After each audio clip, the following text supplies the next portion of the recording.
नमस्कार, स्वागत है आपका बड़ी खबर में और मैं हूं आपके साथ ज्योति। इस बुलेटिन में हम बात करेंगे दिन की 4 बड़ी खबरों की। चारों बड़ी खबरों पर चर्चा करेंगे और सबसे पहली खबर आपको बताएंगे चंडीगढ़ से, जहां पर HSSC ने ग्रुप डी का रिजल्ट जारी कर दिया है। दूसरी खबर बल्लभगढ़ से है, जहां पर मंत्री मूलचंद शर्मा ने बल्लभगढ़ को करोड़ों की सौगात दी है। करोड़ों की विकास परियोजनाओं की सौगात उन्होंने यहां पर दी है। तीसरी खबर झज्जर से है, जहां दौरे पर पहुंचे दीपेंद्र हुड्डा ने कहा कि कांग्रेस पूरी तरह से लोकसभा की तैयारी में जुट गई है। और चौथी खबर सोनीपत से है, जहां घर में सिलेंडर में आग लगने से भीषण हादसा हो गया। तो चारों बड़ी खबरें आपकी टीवी स्क्रीन पर।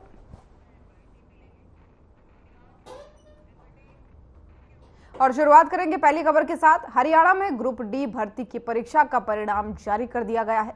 हरियाणा कर्मचारी चयन आयोग के चेयरमैन भोपाल सिंह खदरी ने बताया कि 10,997 कैंडिडेट्स सेलेक्ट किए गए हैं और सरकार चयनित कैंडिडेट्स को 2 दिन में नौकरी ज्वाइन करवाएगी। इसके लिए हरियाणा सरकार ने संबंधित विभागों को निर्देश जारी किए हैं कि वो शुक्रवार शनिवार को छुट्टी होने के बावजूद भी संस्थान खोले रखें और ग्रुप डी की भर्ती प्रक्रिया को पूरा करवाएं।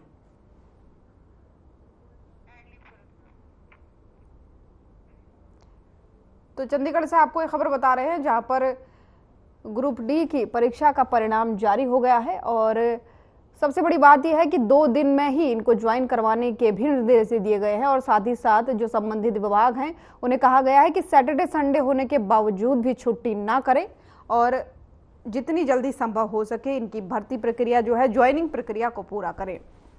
तो जिसका इंतजार था छात्रों को कई समय से, वो जो है अब लगभग पूरा होता दिख रहा है, क्योंकि HSSC ने ग्रुप डी का रिजल्ट जारी कर दिया है। और साथ ही आपको ये भी बता दें इसमें कि बिना आर्थिक सामाजिक अंक जोड़े मेरिट वाले अभ्यर्थियों का परिणाम पहले जारी हुआ है और बाकी के जो पद हैं उसमें जो है हाईकोर्ट के फैसले पर ये निर्भर करेगा। लेकिन अभी वर्तमान की बात करें तो ग्रुप डी का रिजल्ट जारी कर दिया गया है और इस बात की जो जानकारी है वो HSSC के चेयरमैन ने दी है। उन्होंने कहा है कि 10,997 अभ्यर्थियों का चयन हुआ है और उन्होंने साथ ही ये भी कहा कि 2 दिन के अंदर इनको ज्वाइनिंग दी जाएगी और इतनी तत्काल में ये चीज़ें हो रही हैं जिसके चलते हुए विभागों को ये भी बोल दिया गया है कि जो छुट्टियां हैं सैटरडे संडे की वो ना लेते हुए दफ्तर खोलें और ये जो प्रक्रिया है इसको जल्द से जल्द पूरा करें।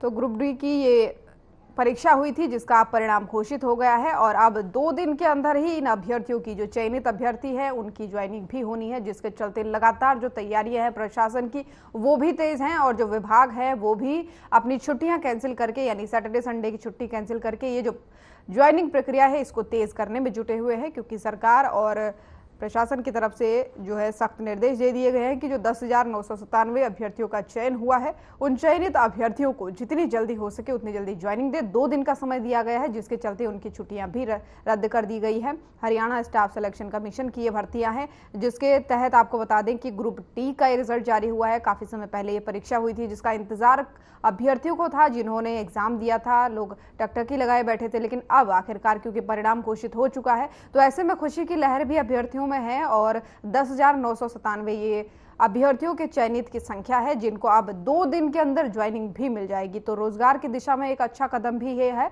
और एक उपलब्धि भी है, क्योंकि आने वाले समय में चुनाव है तो इसका एक चुनावी एंगल भी निकल सकता है। लेकिन वर्तमान की अगर बात करें तो लगभग 10,997 ऐसे अभ्यर्थी हैं जिनको 2 दिन के अंदर ज्वाइनिंग मिल जाएगी, यानी सरकारी नौकरी जिनके हाथ में होगी। तो रोजगार की बात करें अगर, तो रोजगार की बात में अगले 2 दिनों में 11,000 नौकरियां युवाओं को मिलने वाली हैं।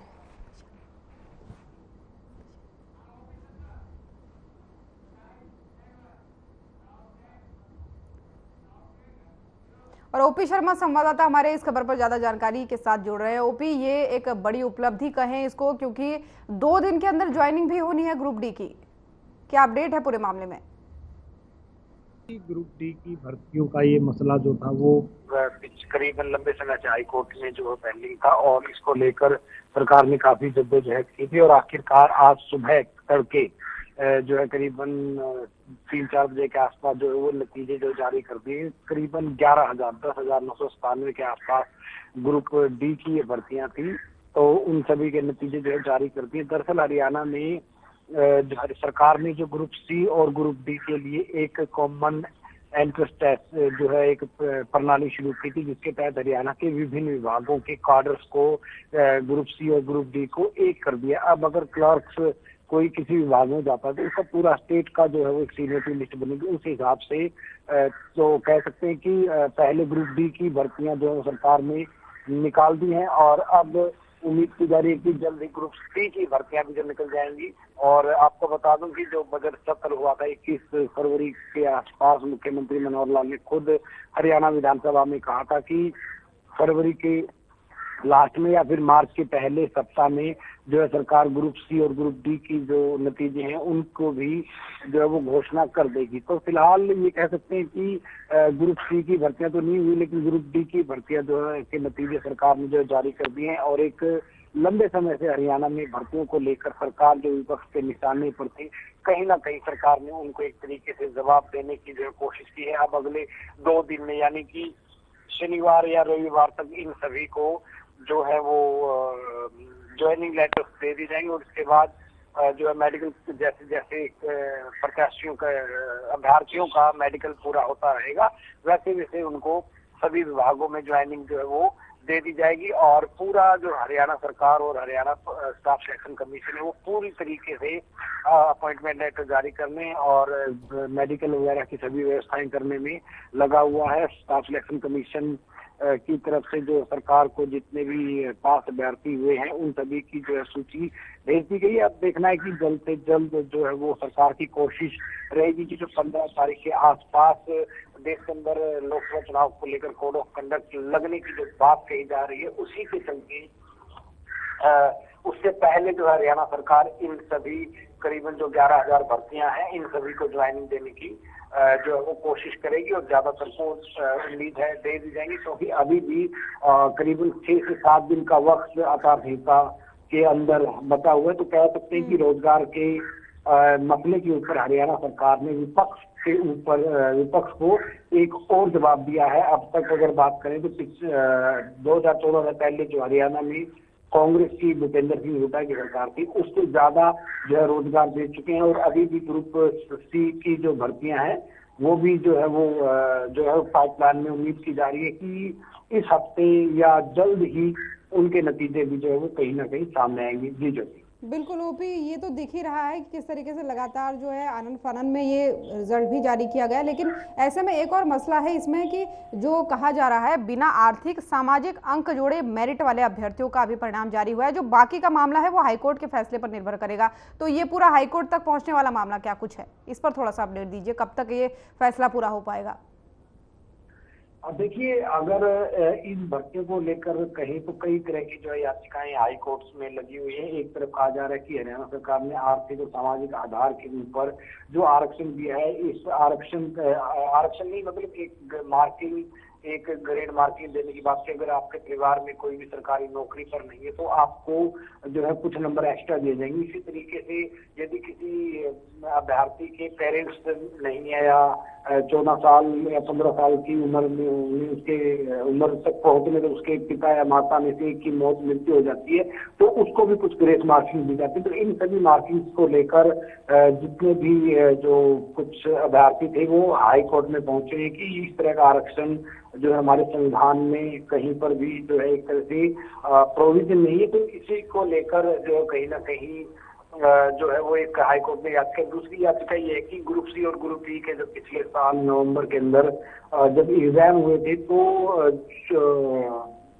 एक पेपर को जो पिछली बार जो भर्ती होता उसी क्वेश्चन पेपर को रिपीट कर दिया गया था। इसके बाद भी कुछ लोग हाई कोर्ट में जो चले गए थे। तो अब सरकार ने सामाजिक और आर्थिक अंकों को काटकर जो कॉमन एंट्रेंस टेस्ट हुआ था उसी के आधार के ऊपर जो है वो कहीं ना कहीं ये नतीजे घोषित करते। बाकी मामला हाई कोर्ट में है, लेकिन सरकार ने अगर परिणाम जारी किए हैं तो कोर्ट के हिसाब से ही कुछ जारी किए होंगे, क्योंकि सरकार नहीं चाहेगी कि किसी भी सूरत में कोर्ट के अवमानना का सामना जो है सरकार को करना पड़े। क्योंकि लोकसभा के चुनाव है तो सभी तरह की कानूनी पहलुओं पर जो एडवोकेट जनरल ऑफ हरियाणा का जो कार्यालय है उसकी तरफ से सभी कानूनी पहलुओं को, बारीकियों को जांच परखने के बाद ही आज जो ये करीबन 11,000 अभ्यर्थियों का जो है वो परिणाम घोषित किया गया है। जी ज्योति। बिल्कुल ओपी, लेकिन एक तरफ देखा जाए तो लोकसभा चुनाव जैसे नजदीक और विपक्ष भी जो है लगातार इस मुद्दे को उठा रहा था कि भाई रोजगार का कितने आपने दिए, रोजगार कितने आप दे रहे हैं, तो ये मुद्दा एक प्रबलता से विपक्ष ने उठाया था।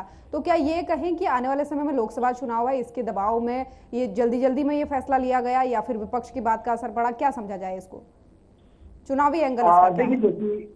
देखिए जो आज के नतीजों को हम दो तरीके से देख सकते हैं कि करीबन पिछले साल अक्टूबर के अंदर जो वो ये इसके लिए एग्जाम हुए थे और उस हिसाब से माने तो नतीजे महीने से महीने या 1.5 महीने या 2 महीने में आ जाने चाहिए। उसके बाद जो अभ्यर्थी हैं वो अभी कहीं ना कहीं भर्ती या ज्वाइनिंग की इंतजार में थे। तो एक तरह से तो हम ये कह सकते हैं कि ये एक जो प्रोसीजर काम है वही हुआ है। और दूसरी तौर पे जाहिर सी बात है लोकसभा से चुनाव आगे होने और जिस तरीके से सरकार ने 2 दिन के अंदर अपॉइंटमेंट लेटर जारी करने की बात और जल्द से जल्द ज्वाइनिंग का जो एक प्रयास सरकार में किए जा रहे हैं, जो सभी विभागों को अलर्ट कर दिया गया है कि ज्वाइनिंग जल्द से जल्द करवाई जाए। तो इसमें जो है जाहिर सी बात एक सियासी पहलू भी है कि सरकार इन भर्तियों का जो लाभ है वो कहीं ना कहीं आगामी लोकसभा में चुनाव में लेने की जो कोशिश करेगी। अभी तो खैर परिणाम जो है घोषित किए गए, जल्द ही कुछ ऐसी बातें भी सामने आएंगी कि अमुक गरीब घर से कोई फोन लगा है, एक गांव से कितने लोग लगे।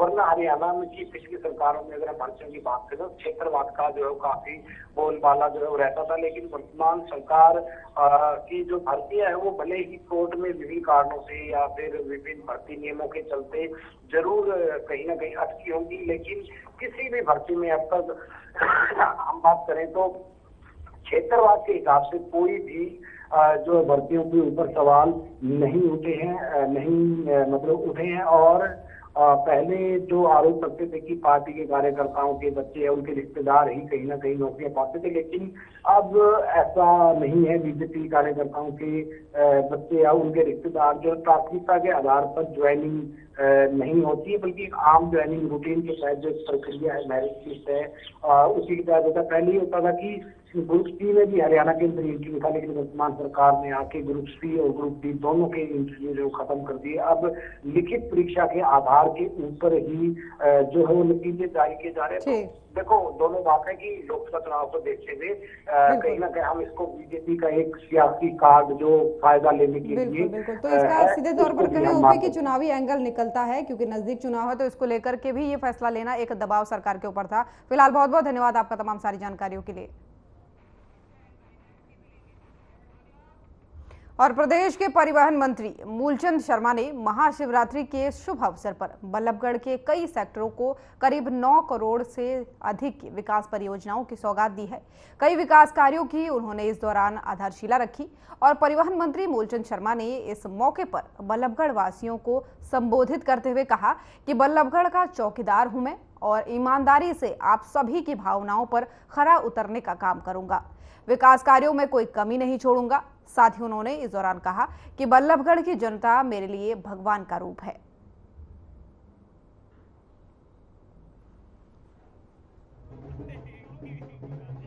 आज सेक्टरों में कहीं पार्किंग की है, कहीं रोडों का है, कहीं डिवाइडिंग रोडों का।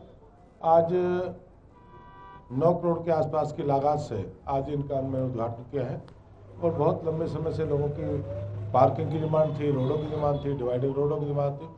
और जो 63-64 का उसको स्मार्ट रोड बना रहे हैं, सुंदर रोड बना रहे हैं जो अपना लेके जेवर एयरपोर्ट से टच करेगा। वो सेक्टरों का सुंदर रोड होगा, संपन्न होगा। आज हमने इस रोड का भी उद्घाटन किया है। ये हमारा 3.5 करोड़ की लागत से पार्किंग है, वो भी 2 करोड़ की लागत से है।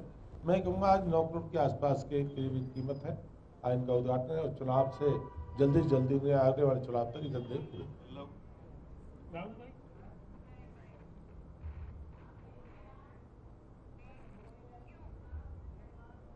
और मोनू पांचाल संवाददाता हमारी ज्यादा जानकारी के साथ हमारे साथ जुड़ गए हैं। मोनू, आज जो है परिवहन मंत्री का दौरा था और इस दौरान उन्होंने बड़ी सौगात बल्लभगढ़ वासियों को दी है, तो इस विकास की सौगात में क्या कुछ शामिल है?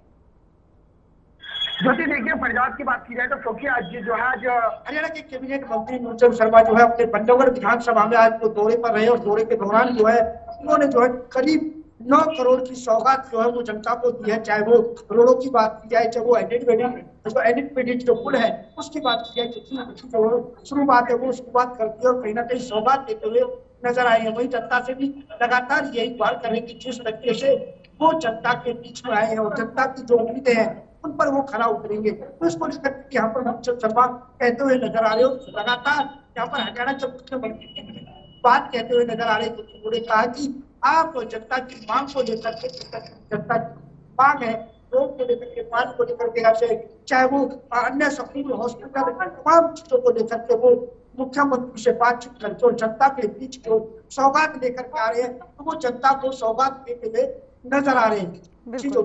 सौगात तो दी है, लेकिन इसका चुनावी एंगल क्या होगा मोनू? देखिए आने वाले समय में जिस चुनाव है। तरीके से लगातार जो शिलान्यास यानी कि आधारशिला जो रखी जाती है, तो इसको लेकर के 2024 के चुनाव, लोकसभा चुनाव में काफी फायदा मिलने वाला है, क्योंकि मैं आपको बता दूं कि 12 से 15 के बीच में जो है तारीख के बीच में आचार संहिता लग जाएगी और आचार संहिता के दौरान किसी चीज का जो कानून या आधारशिला नहीं रख सकते, उसको देखते हुए कहीं ना कहीं जब आचार संहिता में लगने से पहले सभी चीजों को जो है आधारशिला यहाँ पर रखी जा रही है और कहीं ना कहीं उद्घाटन करके जनता को कुछ चीजें जो है समर्पित की जा रही है। चाहे वो कम्युनिटी सेंटर की बात की जाए, चाहे वो अभी बात की जाए तो अभी अयोध्या के लिए एक बस जो है वो यहाँ से रवाना करी है बल्लभगढ़ विधानसभा से। तो तमाम चीजों को लेकर के कहीं ना कहीं लोग वोटरों को लुभाते हुए यहाँ पर नेता नजर आ रहे हैं। बिल्कुल, क्योंकि आने वाले समय में चुनाव है तो ये स्वाभाविक है कि सभी पार्टियां ऐसा प्रयास करती है कि वही जनता को कैसे लुभाया जाए। तो ऐसे में कार्यक्रम में जब वो पहुंचे थे, कितनी भीड़ थी, कितना उत्साह लोगों में था, कितना लंबा ये कार्यक्रम चला? देखिए ज्योति, बात की जाए तो जिस तरीके से आज जो हरियाणा के कैबिनेट मंत्री मूलचंद शर्मा अपने विधानसभा में दौरे में रहे, तो दौरे के दौरान जिस तरीके से अलग अलग जगह जो प्रोग्राम रहे हैं, तो वहाँ जनता की बात की जाए तो जनता जो है सैकड़ों की तादाद में वहाँ पर जनता मंत्री का इंतजार कर रही है और कहीं ना कहीं किस तरीके की सौगात यहाँ पर दे करके जाएंगे, उस बातों को देखने के लिए और उन चीजों को सुनने के लिए यहाँ पर जो बात की जाए तो जनता जो है सैकड़ों की तादाद में जो है यहाँ पर प्रोग्राम के समय मौजूद थी। और चाहे वो अन्य नेताओं की बात की जाए, चाहे वो अभी पार्षद के जो उम्मीदवार हैं वो भी मौके पर मौजूद थे, जो फरीदाबाद के यानी कि बल्लभगढ़ के जो गणमान्य लोग हैं वो भी यहाँ पर मौजूद रहे थे। तो तमाम को देखते हुए जिस तरीके से सेक्टरों को लेकर के, चाहे वो जनता को लेकर के तमाम जो बातें हैं वो प्रोग्राम में नजर आई। बिल्कुल, आज दो बड़े कार्यक्रम थे मोनू, महाशिवरात्रि भी थी और महिला दिवस भी था, तो ऐसे में उसको लेकर के विशेष तौर पर महिला वोट बैंक को साधने के लिए क्या कुछ उन्होंने कहा है? देखिए जिस तरीके से आज की बात की जाए, एक तरफ तो एक महाशिवरात्रि है, इसको लेकर के भी जो है क्योंकि आज जो है शिव और पार्वती की जिस तरीके से शादी रही है, क्योंकि इस त्योहार को भी लोग धूमधाम से मनाते हुए नजर आ रहे हैं। तो वही अब जो है इसी मौके को देखते हुए जो हरियाणा के कैबिनेट मंत्री मूलचंद शर्मा है वो भी जो है दौरा करते हुए नजर आ रहे हैं। वहीं उसके साथ साथ मैं बता दूं कि पंजाब के दौरे पर जो है जो उप मुख्यमंत्री दुष्यंत चौटाला है वो भी नजर आए, क्योंकि उन्होंने भी जो है हवन पाठ पूजा करके जो है आगे की रणनीति जो है वो की है। तो कहीं ना कहीं अपने कार्यकर्ताओं को भी संबोधित यहाँ पर किया और साथ ही साथ किस तरीके से हरियाणा के कैबिनेट मंत्री मूलचंद शर्मा है उन्होंने भी जो है जनता को संबोधित करते हुए कहा कि बीजेपी की जो नीति है वो पूरी तरीके से खरी उतरती है और कहीं ना कहीं आगे भी अगर बीजेपी इसी तरीके से आई तीसरी बार तो वो भी जो है कहीं ना कहीं जनता के हित में जो है वो काम करने का काम करेगी। बिल्कुल, यहाँ पर उन्होंने अपने आप को जनता का सेवक भी बताया। फिलहाल बहुत बहुत धन्यवाद मोनू आपका तमाम सारी जानकारियों के लिए। और दीपेंद्र हुड्डा ने घर घर कांग्रेस हर घर कांग्रेस अभियान के तहत झज्जर मार्केट का दौरा किया और लोगों से मुलाकात उन्होंने की। इस दौरान उन्होंने अमर शहीद लेफ्टिनेंट रविंद्र छिकारा की प्रतिमा पर माल्यार्पण कर नमन किया। उन्होंने कहा कि प्रदेश की जनता चरमराई कानून व्यवस्था की स्थिति से बहुत ज्यादा चिंतित है। उनका लक्ष्य है कि हरियाणा विकास में आगे जाए और जो हरियाणा की मौजूदा हालात है उसमें सुधार हो।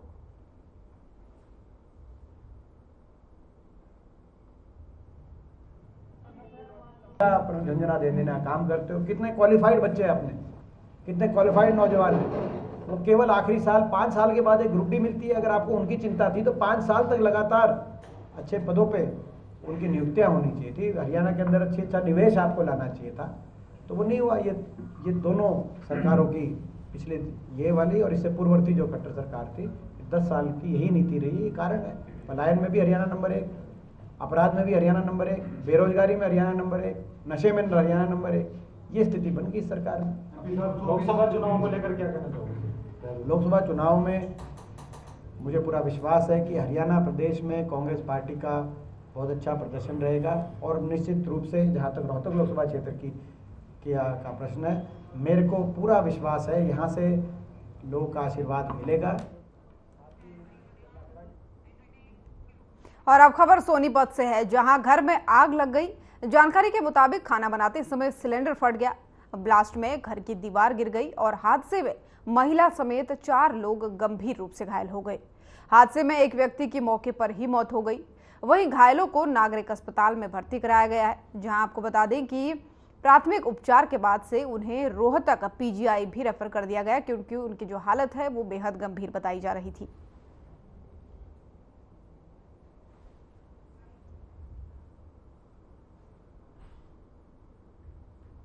मेरा नाम हेड कांस्टेबल सुदीप है। मुझे आज एक सूचना मिली कि आपके एरिया में सिलेंडर, गैस वाला छोटा सिलेंडर ब्लास्ट हो गया है।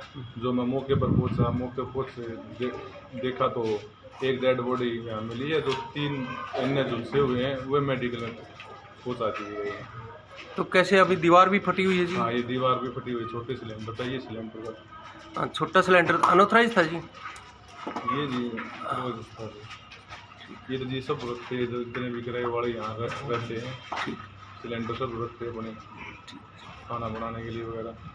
सिलेंडर में आग लगी थी, अंदर से पूरा कब से लग रही कुछ पता नहीं। जैसे पड़ोसियों को पता चली थी वो इतना अपना बचाव के लिए भागने की कोशिश करी, इतने में सिलेंडर ब्लास्ट हो गया। तो ये गेट के नीचे मौजूदा टाइम पे दब गया था। फिर हमने इसको गेट को उधर करा है। उसके बाद जो जख्मी थे वो तो एम्बुलेंस ले गई, ये बंदा यहीं पर। तो कितने लोग जख्मी? 3 लोग झुलसे हुए हैं कि ये मरा पड़ा है? हाँ जी, इसकी पहचान तो नहीं हो पाएगी, इतनी बुरी हालत हो चुकी है जी, क्योंकि इसका जो पहचानने में नहीं आ रहा है। लेकिन बताने वाले बता रहे थे जिसके साथ ये बंदा था, वह बंदा आवाज लगा रहा था गुलाब गुलाब, मगर यही आप। तो बड़ी खबर देख रहे थे आप। बुलेटिन में फिलहाल इतना ही। नमस्कार।